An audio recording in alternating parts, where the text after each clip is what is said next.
Welcome to ABC campus. आज हम companies act 2017 में सेक्शन 228 कर रहे हैं, जिसका टाइटल है कंसोलिडेटेड फाइनेंशियल स्टेटमेंट्स।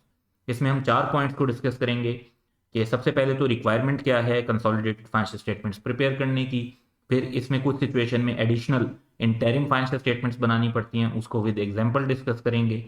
फिर ऑडिट, डिस्क्लोजर और ऑथेंटिकेशन, यानी जो कंसोलिडेटेड फाइनेंशियल स्टेटमेंट्स होती हैं उनका ऑडिट कैसे होता है, उसके डिस्क्लोजर और ऑथेंटिकेशन कैसे होती है, उस पर बात करेंगे। फिर कंसोलिडेटेड फाइनेंशियल स्टेटमेंट पर कुछ दूसरे सेक्शन भी अप्लाई हो जाते हैं, कुछ ऐसी सीपी उसमें रिलैक्सेशन भी दे सकती है, और in case of non compliance penalty है। तो इन प्रोविजंस को वन बाय वन हम डिस्कस करेंगे।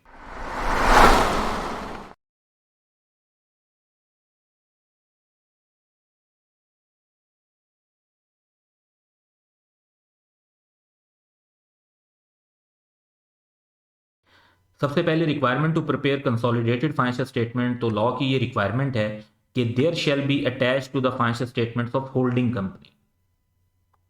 तो होल्डिंग कंपनी की जो एक अपनी इंडिविजुअल फाइनेंशियल स्टेटमेंट्स हैं जो कंसोलिडेशन के अलावा वाले हैं, उनके साथ एक एक्स्ट्रा फाइनेंशियल स्टेटमेंट अटैच होगी। अब ऐसी होल्डिंग कंपनी जिसकी सब्सिडरी या सब्सिडरीज हैं, यानी एक सब्सिडरी हो तब भी कंसोलिडेशन करनी है और एक से ज्यादा सब्सिडरीज हो तब भी कंसोलिडेशन करनी है। कब करनी है? At the end of financial year at which the holding company financial statements are made out. अगर एक होल्डिंग कंपनी अपनी इंडिविजुअल फाइनेंशियल स्टेटमेंट 30 जून को बनाती है तो कंसोलिडेटेड फाइनेंशियल स्टेटमेंट भी 30 जून को ही बनेंगी, और अगर वो 31 दिसंबर को बनाती है तो कंसोलिडेटेड फाइनेंशियल स्टेटमेंट भी 31 दिसंबर को बनेंगी।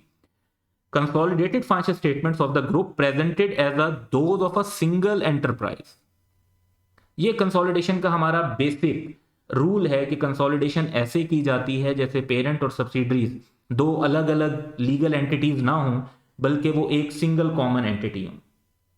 और ऐसी जो कंसोलिडेटेड फाइनेंशियल स्टेटमेंट्स हैं वो कंप्लाई करेंगी disclosure requirements of the relevant schedule. जो कि लिस्टेड कंपनीज अगर हों तो वो फिर उन पे 4th शेड्यूल अप्लाई होता है, और अनलिस्टेड कंपनी हो तो फिर उनके ऊपर 5th शेड्यूल अप्लाई होता है। तो वो रेलिवेंट शेड्यूल फॉलो करेंगी जो जिसके मुताबिक फाइनेंशियल स्टेटमेंट्स बनानी है, और फाइनेंशियल रिपोर्टिंग के स्टैंडर्ड्स वो फॉलो करेंगी जो कमीशन ने नोटिफाई किए हैं। तो टिपिकली जो लार्ज कंपनीज हैं जिस तरह से, और या फिर लिस्टेड कंपनीज हैं, उनके ऊपर आईएफआरएस अप्लाई होते हैं तो उसको फॉलो किया जाएगा। इसकी एक एक्सेप्शन भी है, यानी कंसोलिडेशन नहीं करेगी कुछ कंपनी। वो कौन सी कंपनी नहीं करेगी? ऐसी प्राइवेट कंपनी और उसकी सब्सिडरी जिसमें ना होल्डिंग और ना ही सब्सिडरी किसी का भी पेड अप कैपिटल अगर ₹1 मिलियन से ज्यादा नहीं है, तो फिर उनको कंसोलिडेशन की रिक्वायरमेंट उनके लिए नहीं है। वो कंसोलिडेशन ना भी करें तो कोई मसला नहीं है, लॉ उनसे कंसोलिडेशन रिक्वायर नहीं करता।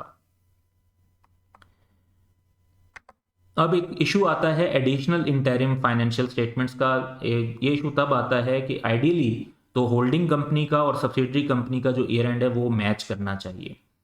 तो और बाजू का मैच नहीं कर पा रहा होता तो उसमें लॉ कहता है कि 90 डेज तक का जो टाइम है वो एक्सेप्टेबल है। Where the financial year of subsidiary precedes the day on which the holding company financial year end, यानी सब्सिडरी कंपनी का ईयर एंड पहले हो रहा है और होल्डिंग कंपनी का ईयर एंड बाद में हो रहा है, अगर इसमें time difference more than 90 days का हो तो सब्सिडरी को एक एक्स्ट्रा, जो वो अपनी फाइनेंशियल स्टेटमेंट्स बना रहे हैं वो तो बनाएंगे ही बनाएंगे, एक इंटरिम क्लोजिंग भी बनानी पड़ेगी जो कि उस ईयर एंड के मुताबिक होनी चाहिए जो होल्डिंग कंपनी का ईयर एंड है। और ये फाइनेंशियल स्टेटमेंट वो जो एक तो अपनी बना रहे हैं अलग वो बनाएंगे, ये जो एक्स्ट्रा इंटरिम फाइनेंशियल स्टेटमेंट वो बनाएंगे, ये किस लिए बना रहे होंगे? कंसोलिडेशन के पर्पस के लिए। इसको एक एग्जांपल से डिस्कस करते हैं। जनवरी 1, 2020 को river Pakistan limited became the holding company of green Pakistan limited by acquiring 51% share. Financial year and जो है वो आरपीएल का वो है, यानी होल्डिंग कंपनी का 30 जून है, जबकि जीपीएल यानी सब्सिडरी कंपनी का 31 दिसंबर है। यहां क्लियरली 6 मंथ का डिफरेंस है, तो ये तो मोर देन 90 डेज का क्लियर डिफरेंस है। तो अब रिक्वायरमेंट लॉ की क्या है, वो हम कंक्लूजन क्या बताएंगे कि अब सब्सिडरी का जो ईयर एंड है वो 30 जून वाला है, होल्डिंग का जो ईयर एंड है वो 30 जून वाला है। तो जो सब्सिडरी है वो एक एक्स्ट्रा फाइनेंशियल स्टेटमेंट बनाएगी। अब सब्सिडरी की जो अपनी मेन फाइनेंशियल स्टेटमेंट्स हैं वो तो 31 दिसंबर को बन रही हैं, वो जो एक्स्ट्रा बनाएंगे वो होल्डिंग कंपनी के ईयर एंड के मुताबिक बनाएंगे ताकि कंसोलिडेशन हो सके। और ये financial statement in addition to those होंगी जो प्रिपेयर होंगी 1 जनवरी टू 31 दिसंबर। यानी सब्सिडरी कंपनी एक अपनी जनवरी टू दिसंबर की फाइनेंशियल स्टेटमेंट्स बना रही होगी, और वो तो वैसे ही बन रही हैं, और सिर्फ कंसोलिडेशन के मकसद के लिए उन्हें एक एक्स्ट्रा फाइनेंशियल स्टेटमेंट्स बनानी पड़ेंगी 1 जुलाई से लेकर 30 जून तक।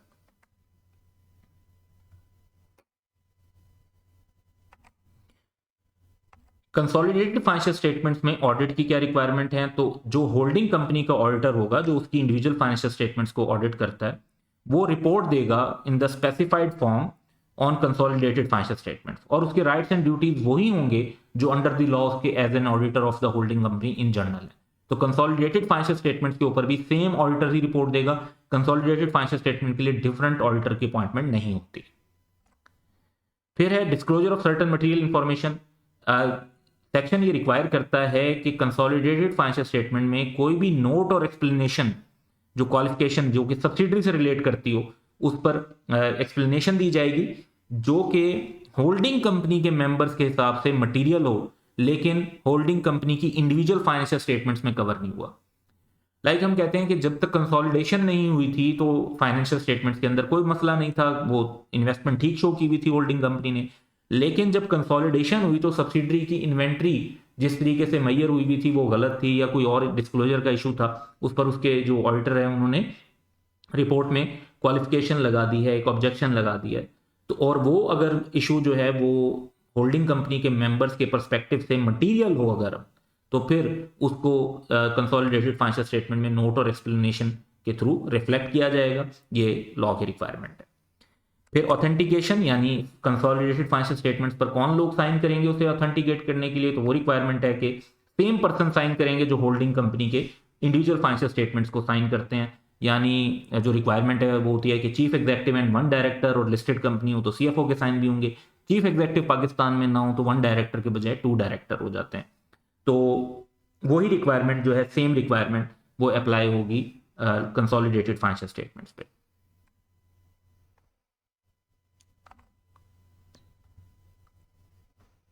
Application of other section, relaxation by SCCP और पेनल्टी। तो कुछ प्रोविजंस हैं जैसे सेक्शन 223 फाइनेंशियल स्टेटमेंट, इसमें बताया हुआ है कि कौन कौन सी फाइनेंशियल स्टेटमेंट्स होती हैं जो बनानी है। फिर सेक्शन 233 है जिसमें ये रिक्वायरमेंट है कि copy of financial statement registrar को फॉरवर्ड करनी होती है। 234 है कि प्राइवेट कंपनीज ने अनऑडिटेड फाइनेंशियल स्टेटमेंट फाइल करनी होती हैं। 235 है कि मेंबर्स का राइट होता है कि वो फाइनेंशियल स्टेटमेंट और ऑडिट रिपोर्ट की कॉपी मांग सकते हैं।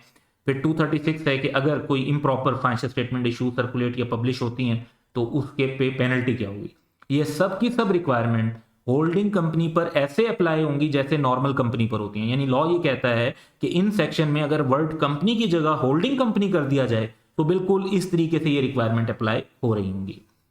अलबत्ता इस सिलसिले में एससीसीपी जो है वो कुछ रिलैक्सेशन भी कंपनी को दे सकता है। अगर होल्डिंग कंपनी एप्लीकेशन दे दे तो एससीसीपी उस एक्सटेंट तक जो वो अपनी डायरेक्शन में मेंशन करेंगे कंपनी को कुछ रिलैक्सेशन किसी रिक्वायरमेंट से रिलेटेड दे सकते हैं। और अगर जो है कंट्रावेंशन होती है तो पेनल्टी जो है इसमें वो लेवल 2 की है कि अगर कंपनी कंसोलिडेटेड फाइनेंशियल स्टेटमेंट्स नहीं बनाती या प्रॉपर नहीं बनाती तो लेवल 2 तक की पेनल्टी है, जो कि सेक्शन 479 में 500,000 रुपीज तक की पेनल्टी होती है। So that's all for today. Have a good day.